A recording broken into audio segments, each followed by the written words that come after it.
ఇప్పుడు కేవలం 7999కే up to 10 kgs వరకు బరువు తగ్గి అధిక బరువు నుంచి వచ్చే ప్రధాన సమస్యలను దూరం చేసుకోండి. కేటీఆర్ విధ్వంస రాజకీయాలకు పాల్పడుతున్నారన్నారు మంత్రి సీతక్క.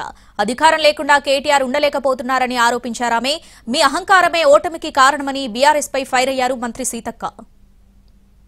రాజకీయాలకు వాళ్ళు పాల్పడుతున్నారు, ధ్వంసపు రాజకీయాలు.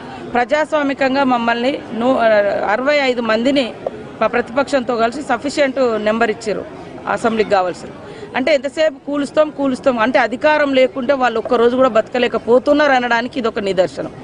అంటే ముఖ్యమంత్రి గారు అధికారం ఉంటే తప్ప బయటికి ప్రజలకు అంటే గతంలో ఆయన కేసీఆర్ గారు ముఖ్యమంత్రిగా ఉంటే తప్ప బయటికి రాడు అనేది వాళ్ళు గత 9 సంవత్సరాలుగా గడిలలో ఉండి పరిపాలించారు. ఇప్పుడు కూడా అధికారం లేదు కాబట్టి కనీసము అసెంబ్లీకి వచ్చి వారు ఎమ్మెల్యేగా కూడా ప్రమాణం చేయలేకపోతున్నారు. అంటే ప్రజాస్వామ్యాన్ని ఎడి తీసుకుపోతున్నారు. రాష్ట్ర ప్రజలు ఆలోచించాలి.